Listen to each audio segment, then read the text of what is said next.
Shalom. Today we're continuing our verbs workshop.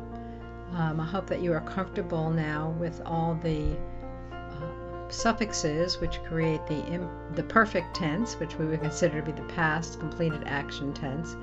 Today we're going to look at the imperfect tense, and in our binyan chart there's just a few little things that are highlighted that can help give us a clue when we're looking at the imperfect verbs about the binyan. In the Hifil you will usually see that extra yud, and in the Hitpa'el you will see the tav. So basically the imperfect is formed by prefixes. The prefix for I will do something is aleph. The prefix for you will do something is tav. That's for the masculine singular. The feminine singular has a tav prefix and also a yud suffix. He will do something is indicated by a yud prefix, and we've talked about this in the jots and tittles presentation. For she will do something, it is exactly the same as you, masculine singular, will do something. I don't really know why that is. It might be one of my first questions when I get there, just kidding, but they are exactly the same. The prefix for we will do something is nun. The you will do something plural has the tav prefix and the u at the end, which makes it plural. There's a special form, feminine form, which has, it's the same for second and third person, you and they, plural is exactly the same form. It has a tav prefix and a nun-he suffix. They will do something masculine, again, is the third person yud prefix and the plural u suffix. So we're going to look at some examples of this. Using the verb shamar, we see this eshmor, for I will guard, forever, le'olam eshmor lo, forever I will guard him, in Psalm 89. In Genesis 26:5, we have the vav conversive, and then the prefix yud yishmor, he will guard, talking about Abraham. He will guard the mishmar of God, the mitzvot of God, the chukot of God, and the torot of God. The yishmor is for Abraham, will guard those things. The yud prefix, he will do it. In Deuteronomy 6:25, we see nishmar. This is the nun prefix. In other words, we will do it. Psalm 59:1, here's yishmeru, the yud prefix for the third person and the u suffix for the plural. They will, they are guarding the house in order to kill.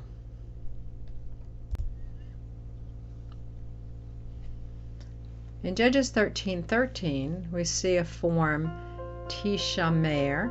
So we've already seen that the pa'al form of that verb, it would be tishmor. So we know we're not looking at a pa'al form here.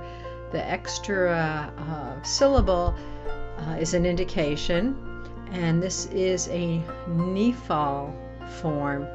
The wife, Isha, she will be guarded.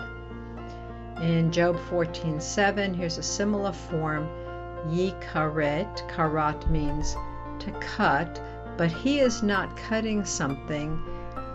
The thing is being cut. It's a passive form. Remember, the nifal is a passive form. In Numbers 12:6, we see the root diber. We've already talked about. Diber is a PL form. For the first person, adaber, I will speak. It's not adbor, as if it were a pa'al. We see some different vowels here. That tells us that it's a PL form, but the aleph prefix for I will do something is the same. All these prefixes and suffixes will be the same regardless of the binyan. In Job 18, here it is for we will speak. We have the prefix we would expect, nidaber, a little bit different vowel construction, but the same prefix, we will do something, we will speak. In Isaiah 42:9, and then Isaiah 42:2, we have a he-feel. Remember I said the little yud infix there will tell you that it's a he-feel. We're looking at the verb root shama, shen mem ayin. You know that this means to hear. In the he-feel form, to cause to hear or to announce. Ashmiya, I will announce it to them. I will cause them to hear it. Yashmiya, with the yud prefix, he will announce it, or in this case, he will not announce it. Below Yashmiya. So, but the yud prefix is the same. The yud infix tells us that binyan is he-feel, it's causative. He will announce, he will cause it to be heard. Here we have the verb, the hitpa'el of the verb halach. We have talked about this, meaning to walk with, usually to walk with God. Psalm 43:2. We see the aleph prefix, I will do something. The tav, which is the indication, the clue that tells you that it's hitpa'el et halech. I will walk. In other words, why am I walking around with my head hanging down? In Genesis 5:22, here we're talking about Chanoch, Enoch, and he walked with God. Yithalech. We see the yud prefix for he will do something.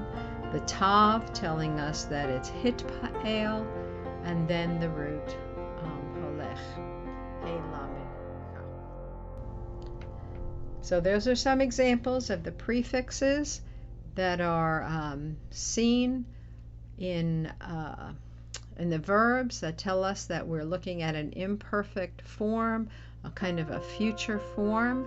So I suggest that you take some time now, and as you're studying, to search those things out, to look them up, to become familiar with which prefixes are for which person, and get that settled in your mind. And next time we'll go on to the participle tense. In the meantime, tasim et ha'inayim al hashamayim, and that is an imperfect tasim tav, you will seem put.